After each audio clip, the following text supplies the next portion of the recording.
Welcome, everybody, to the Grueling Truths Inside Indiana Basketball Weekly Show. I'm your host, Mike Goodpaster. We are live after the Indiana-Duke game.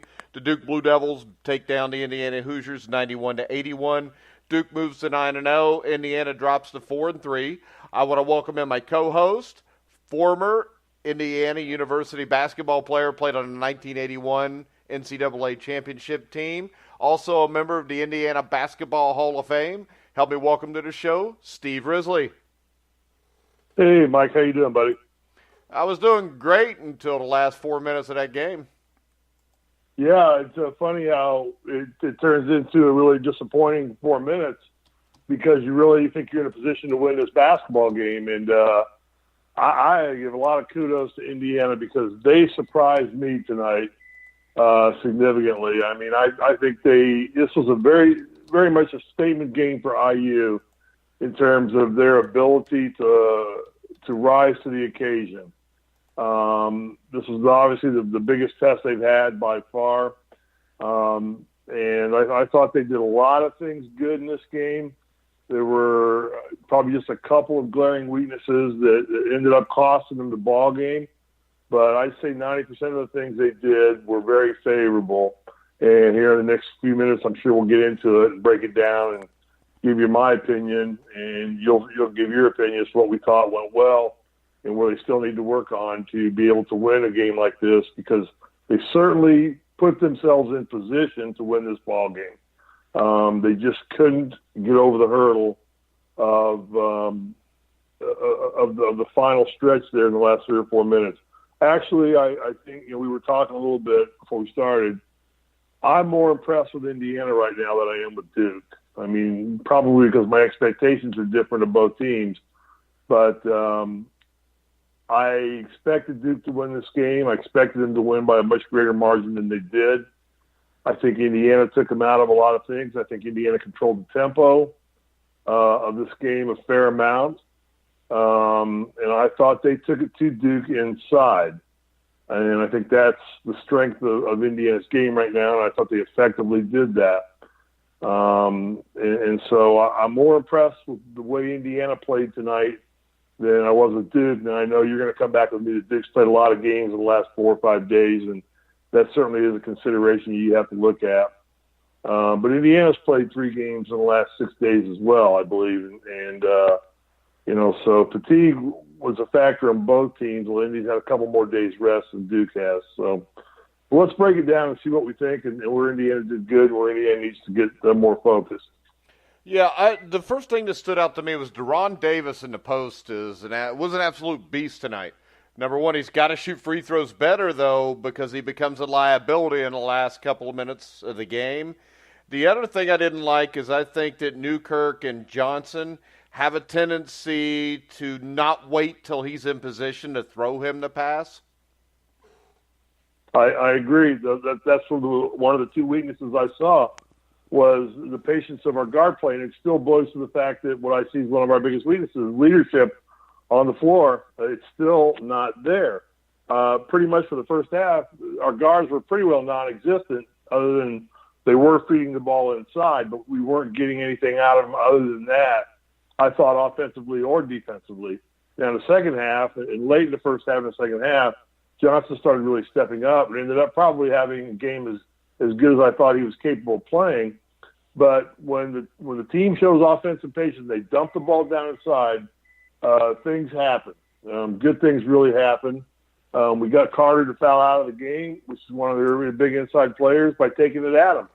And Indiana's got to learn that. And if we get the guards to keep getting it down into Davis or into Juwan, we're going to beat teams up with our ability to do that. And then it's going to free up the guards to take the 3-pointers. And, I think the good thing about our guard play is I think I clocked it out. And I remember the announcers talking about it. It was probably close to 15 minutes before we had our first official turnover in the ballgame. Yeah, it was right and around I think only 2 in the mark. first half, wasn't it? Yeah, it was only 2 turnovers in the first half for us, and I thought that was outstanding. That tells me we're controlling the tempo and we're playing it like we want to play it. which is really good for Indiana. So offensively, I like what I see. We're getting better and better and better at getting the ball to our strength, and that's our inside play. So, I really like that a lot. And we'll get to the defensive end here in a minute. But our guard play's got to become more steady. They have to show more patience than they did if we want to beat Duke. With the pace that they showed, we stayed with Duke. And then in the end, just the cohesiveness of a team or a program that's already instilled the culture that Duke has, ended up being the difference in that ball game. Yeah, and you're looking at the guard play. Between Johnson, Newkirk, and Durham, there were only 5 assists the entire game. And, I mean, that's going to be hard to win games against a team like Duke. No doubt. No doubt at all. But I say that, and you tell me that number, and I think the guards did more to get the ball inside, and maybe, what they call assist has to be a certain amount of time that the player holds the ball before they don't call it assist by dumping the ball inside. I thought we dumped the ball inside as much as we needed to do.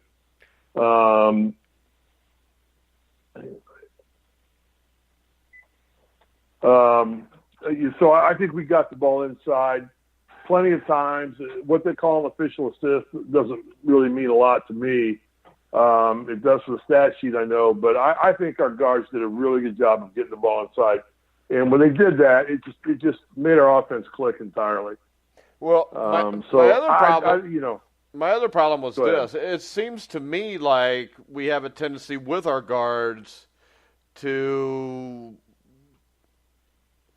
they don't dribble and penetrate. They have a tendency to settle for the 3 more than what they should. On occasion, they did. Now, they've gotten better. It wasn't as bad as it has been in the past. No, and it's improved every game. So I like that.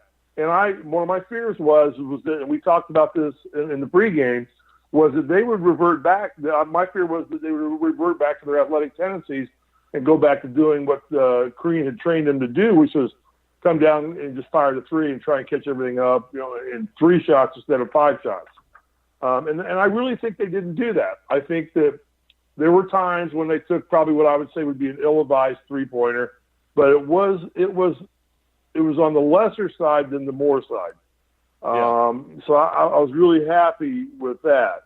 I mean, Johnson and Newkirk, they attempted 10 3-pointers and only hit 2 of them. So, Newkirk was 1 of 4 and Johnson was 1 of 6 from the 3-point line. So that's still, we're 20% from the 3 points, 23% from the 3-point, 5 of 21. That's not our strength right now. Inside we were 50% for the game, 30 of 59 inside the paint, and that's our strength. So we get that down, and maybe that shooting, that 3-point shooting, is what took us out of the opportunity to win the game, or it allowed us to actually win the game. But I don't think it was as big a factor as it had been in the past for Indiana. Matter of fact, I think that's the best self-control I've seen these guards do in a crucial big-time game since I remember watching these guys play at IU. Yeah, because the Seton Hall game was kind of a similar game, and my question at halftime was it going to come out and be like that, where Seton Hall, 5 or 6 minutes in, starts to make a run, IU never recovers, and it looked like that for a while because I think Duke got the lead up to 10. Then we had a big 3 that was hit, but it seemed like they didn't let the game get away from them, and I think the first 5 minutes of that second half is probably what impressed me the most because Duke came out and was hitting their shots, and Indiana came back and responded to it. Matching them. I mean, we actually got the lead somewhere in that 5-minute span. We actually climbed up into the lead, and I think at some point we had maybe a 3 or 4-point lead actually in the second half of that ball game. So, yeah, I think the poise that we showed was every bit the poise that Duke showed. And I'm really having a lot of trouble finding any fault in our offense right now. The ball movement's good. I thought Duke took some ill-advised 3-pointers as well. Yeah. So that's a freshman thing. I mean, that's a young kid's thing. I don't think we got rattled at any point in that ball game. And I think we really, like I said, I keep going back to it. We created a great opportunity for us to win that ball game.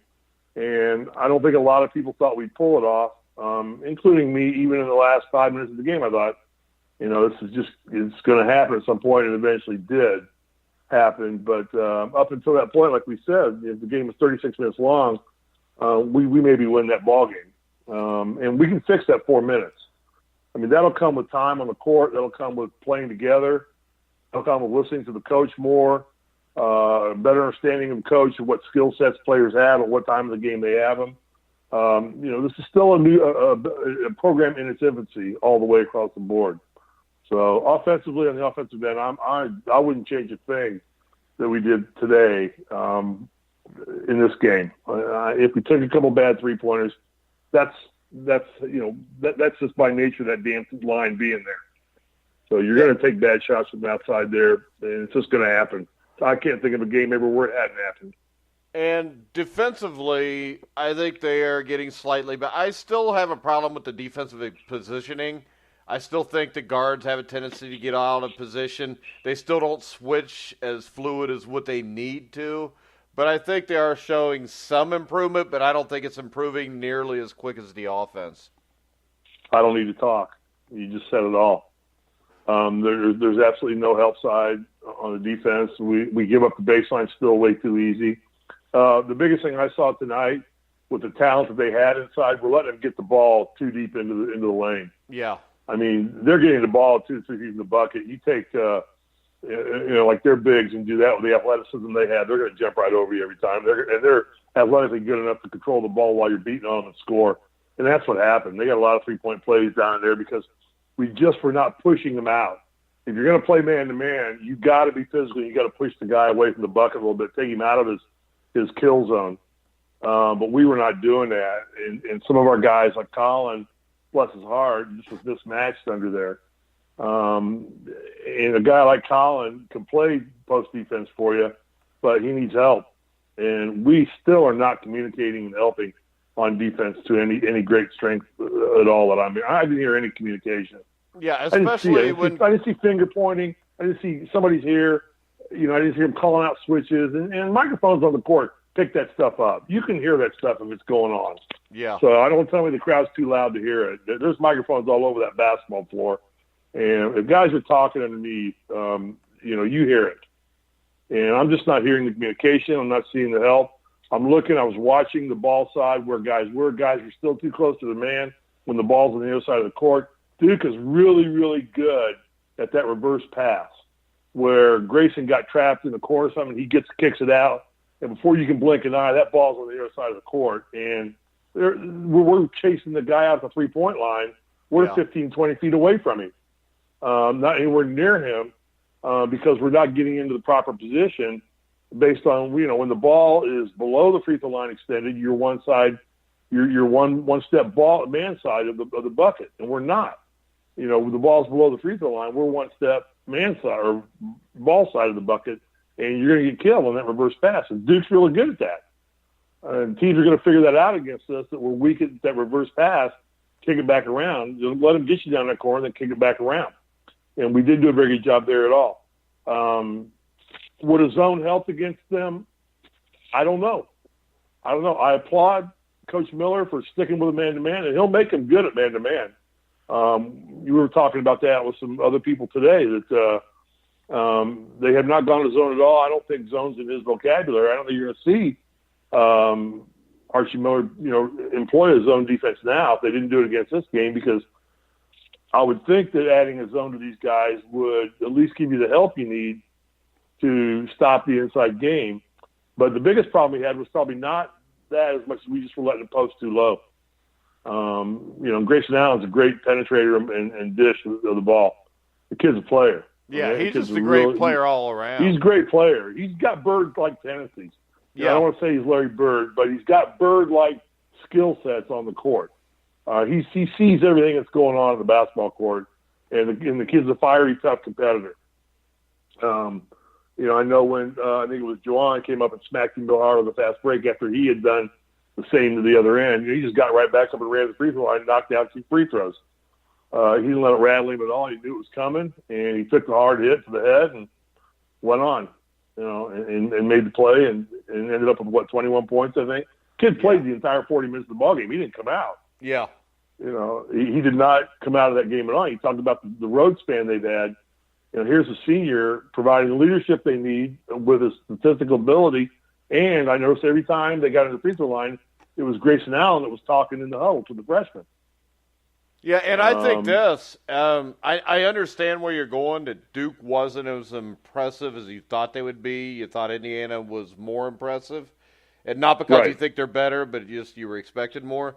But my point is this. When I watch them play, the fact that they have a guy like Grayson Allen tells me with those 3 or 4 freshmen, this team's got a chance to really, really be hard to beat in a couple more months, because you've got one of the greatest coaches of all time. You always talk about leadership. Duke's got that with Grayson Allen. You got Bagley, who may be a top 3 or 4 pick in the NBA draft next year. I mean, this team's only going to get better, and my guess is it's going to get better even quicker. Again, don't get me wrong. Duke is the best team it's the best basketball team I've seen. Although I watched some of the North Carolina game, and they look strong, but not as strong as last year's North Carolina edition. But Duke's going to be their team to beat all year. Right now, the only people who are probably going to beat Duke is Duke's going to beat themselves because they're a bunch of freshmen, like you said. But that's going to go away. Like you said, Coach K knows what to do with these kids. And it's probably next to Calipari, nobody runs a 2-year program better than Krzyzewski does at Duke. All right. So take your commercial break. No, we're not. No commercial breaks tonight. We're just going to run this show. It's late. We do have a question. Well, bookingbuddy.com. There you go. Mybookie.ag. Don't forget Mybookie.ag. Yeah. Sorry, guys. So you could go on the website, click on mybookie.ag, and then bet on Indiana to beat Michigan. We have a question through the Spreaker chat app, which if you go to Spreaker to listen to the show, you can ask us questions. And we've got Trent from Newcastle. I guess we're going to go ahead and transition right into Michigan. Trent wants to know how you think Indiana will fare against Michigan. Well, that's the $10 question right now, because if they play like they did tonight, after watching Michigan play against North Carolina, they should win easily. If they sustain the effort they made tonight. Now, that's always the $10 question when you excel and you play a game like you just played against Duke, and Indiana's got to be feeling good about themselves in that locker room, and Miller's got to be talking about how the person they created this opportunity for them, and that they had an opportunity to win the game. They just played it themselves. Against Michigan, to me, this tells me that we have a great opportunity to go 2-0 early in the Big Ten. I think we do. I think Indiana, if they play like they played tonight against Indiana or against Iowa and Michigan, they're 2-0 and starting off the Big Ten, going back into their Christmas break schedule with Louisville and Notre Dame, and then they come out into the Big Ten 2-0 and with a lot of confidence. If they win one of the 2 games against Louisville or Notre Dame, that builds their confidence as well. So against Michigan, I have not seen, I was watching North Carolina more than I was Michigan. Michigan did not look like they had a lot of anything to offer. Well, I can tell you what I saw in North Carolina, Michigan. I got to see part of the game. I had to do a college football show at the end of it. But what I saw, and what concerns me for Indiana is this. Michigan, to me, they gave up a lot of threes off drives, and the guys kicking it back out. They also gave a lot of scoring on drives and drop-offs. So I'm just hoping, I think the only way we lose this game is if we start settling through three-point plays. I think if we slash to the basket, drop it off to our big men, kick it out to our three-point shooters, I think this team will be fine. So I think the game basically is not against Michigan, and we've talked about it before. It's Indiana playing against Indiana. They have to eliminate the tendency to settle for the three, because I think if they pound this ball inside, the three will open up. Well, I think they've demonstrated in the last 3 games that's what they're doing. That's been the greatest constant I've seen in this basketball team is that they are pounding the ball inside, and they're minimalizing the bad 3-pointers or the dribble down to the 3-point line and fire. I mean, you see it, but like I said earlier in this program, you see that in every game. Every team does that on occasion. The guards feel like they're being left out because the big guys are doing all the scoring. Although Johnson led our team in scoring tonight, but again, it's another time where he's done it because they've kicked it in. He's gotten more looks, more wide open looks outside. So you're exactly right. If they pound the ball inside on Michigan, they're going to be fine. I don't think Michigan is going to present the defensive liabilities that Duke does. So they can continue to work to improve their defense and work on communication, work on help side positioning. And if they keep their offense as they're running it the last 2 or 3 games, I think they're going to beat Michigan at Michigan. Now, Ann Arbor is a very tough place to play. Indiana, after a game like this, put a little bullseye on their back now. Small one right now, but they're now as a bullseye. Hey, their coaches are telling them, hey, these guys had a chance to beat Duke. So do not come in here and think Indiana's going to roll over for you. And you better be ready to play this game. Yeah, that's a game where if you're John Beelan, you just show your team the first 35 minutes. So you say, this is what this team can do to you. You better get yourselves up to play this team because this is what we maybe thought in the summer was going to be an easy game or, a good opportunity for us to go 1-0 in the Big Ten. Right now, Michigan's going to be fighting for their lives to go 1-0. And if Indiana plays like they played tonight, like they've done, improved the last 3 games, they're not going to have that opportunity because Indiana's going to control that game. What really impresses me, what really, really, really impresses me about Indiana right now is the last 2 or 3 games, they have controlled the tempo of the ball game. I felt they controlled the tempo, or the tempo suited Indiana tonight. Yeah. Maybe Duke wanted to play the same tempo because Duke has a strong inside presence as well. But the tempo tonight really suited Indiana. And I think as long as we can get that situation going where we're not getting into this run and gun situation, that's where you're going to start seeing the ill-advised 3-pointers that we're all fearing that we're going to revert back to. But if we get Johnson and Newkirk to really control the tempo, keep it out, and find some leadership on this basketball floor, and, we all talk about Colin being the inspirational leader. If that's the case, then Colin needs to be on the floor more. Your floor leader's got to be on the floor. Yeah, but don't you think that's a byproduct of him being out for so long? And because it seems like each game over the last few, he's played a little bit more and a little bit more. So maybe it's something where a week or 2 from now, you're seeing him on the floor for 30, 34 minutes. Well, I hope so because it gets serious now. I mean, these preseason games are fun and they're high intensity and they're glamorous to put on television, as will be Louisville and as will be Notre Dame, but they don't really affect the Big Ten.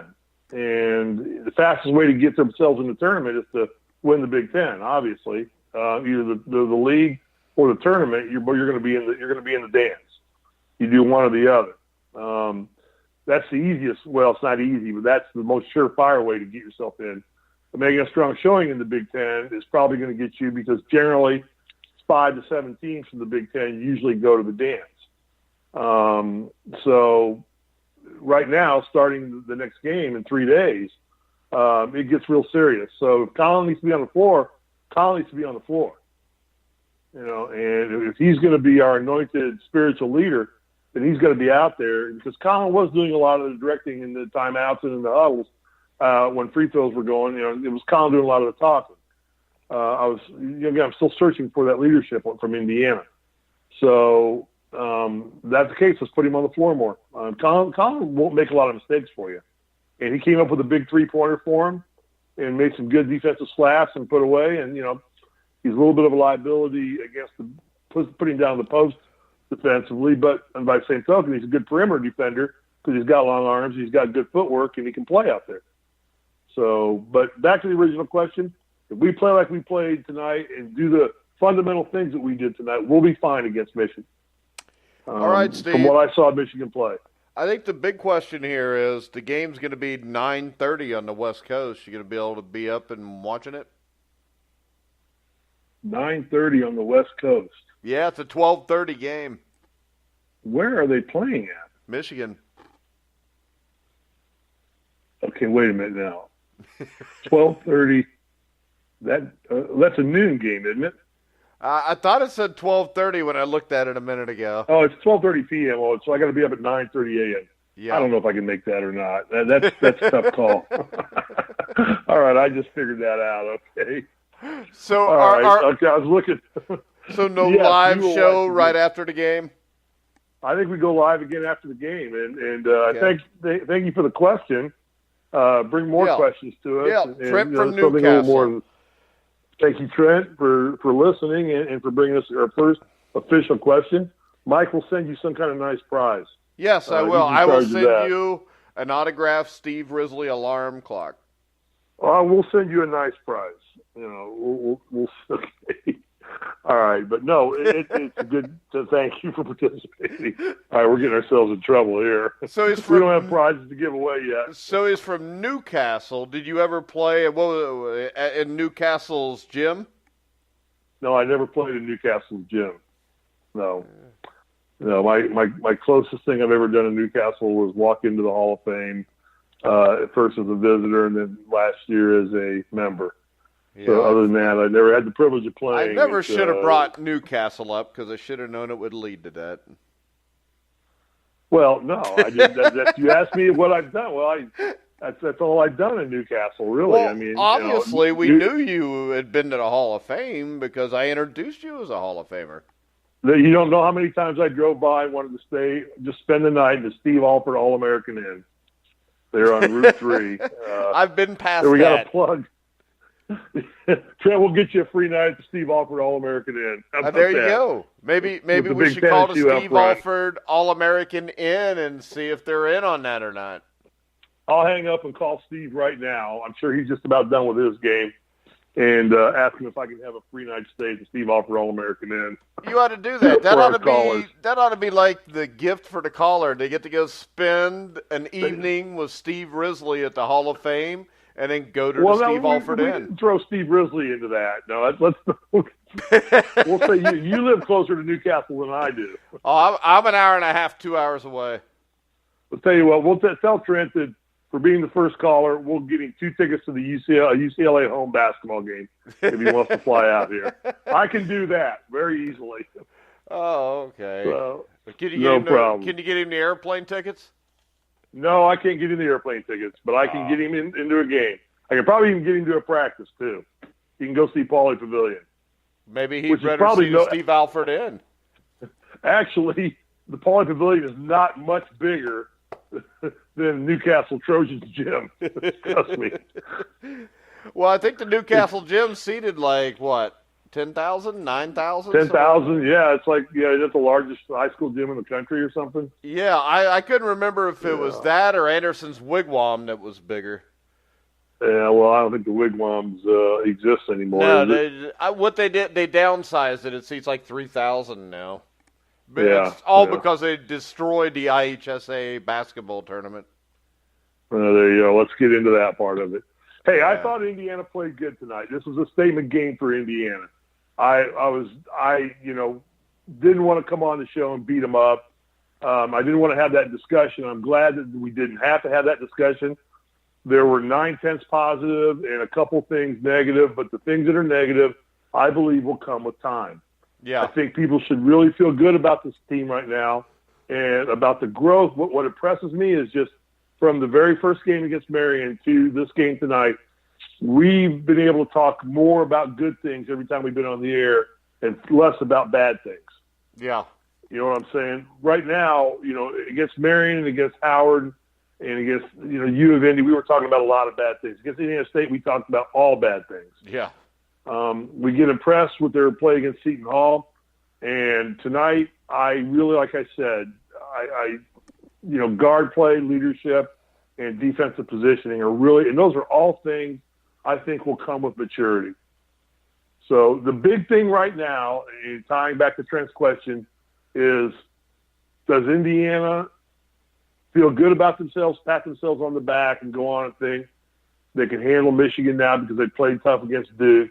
Or do they come out now and realize they've created an opportunity for themselves that they didn't have 2 weeks ago? And that's to go into the Big Ten in January of 2018, 2-0. Yeah, I mean, they go to Michigan and they play Iowa at home, and they really have an opportunity to – they should have an expectation now, not an opportunity. Indiana right now should have an expectation to start the new year 2-0 in the Big Ten. Yeah. I don't know that I would have said that before the Duke game. No. We weren't talking about that at all 4 games ago. No. Indiana State game, we were talking about whether we could make it to the NIT. Yeah, whether they would be 500 or not. You know, we originally said a great – and I go back to now I reestablished my goal. A great goal for this team is to play in the dance. And I think if they play like they played tonight, they're relevant in the dance. I mean, nowhere near winning it and nowhere probably even getting to the Sweet 16, but they're relevant. They're not a 16 seed getting in because of their reputation. Well, they played good basketball tonight. Yeah, they should all be pleased. They should all be happy with the effort that everybody put forth. The tempo was strong. I really like the tempo. I like the getting the ball inside and the way they controlled their offense. All right, Steve. And, you know, we will be back after the Michigan game Saturday, sometime early afternoon when the game ends, somewhere between 2:30 and 3. Once again, Steve's going to work on getting somebody a free night at the Steve Alford Inn if they come on and ask you a question. Steve, you want to tell everybody where they can get a hold of you on Twitter? They can reach me at Twitter, ask any question you want. I've got 40 years of fun Bob Knight stories I can relate in 240 characters at Grueling Hoops. GR is spelled grueling. I have always spell check. GRUELING. Hoops. I didn't take any grammar classes at IU. Okay, I was into the bowling and the billiards and the underwater basket weaving. That's how you got your bowling degree. Much like the North Carolina curriculum.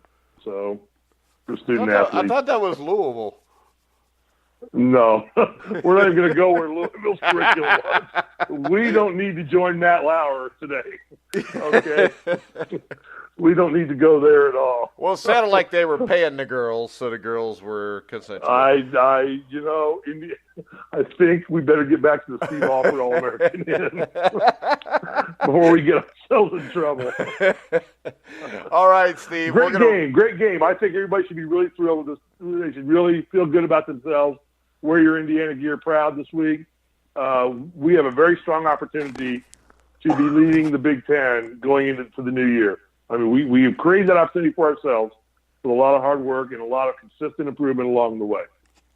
Let's not fall on our face after Duke because we think we achieved some magnanimous goal of playing with this team. Duke is a very good basketball team. Indiana made them not look as good as I thought they would look. And I give Indiana credit for making Duke not look as good as I thought Duke would look. Indiana took it to them tonight. They just didn't have quite the manpower, the culture, or the camaraderie to put it all together. But that'll come. All right, Duke Steve. does not want to see Indiana. Duke, I'll leave you with this. Duke will not want to see Indiana again in the tournament. They won't want to play them again. All right, Steve. We will be back Saturday afternoon to wrap up the Michigan, hopefully, win.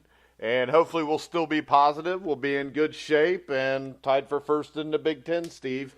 So I want to remind everybody, Twitter, @GruelingHoops. You can ask Steve Risley any questions you want. You can hit me up @GruelingTruth. Also go to thegruelingtruth.net to listen to all the live shows as they happen. You can also hear them on Spreaker where, like Trent from Newcastle, you can send us questions. You can also hear the shows afterwards on iHeartRadio, TuneIn, Spreaker, Stitcher. Anywhere you find sports podcasts, you'll find The Grueling Truth. So for Steve Risley, I'm Mike Goodpaster. You've been listening to The Grueling Truth, where the legends speak.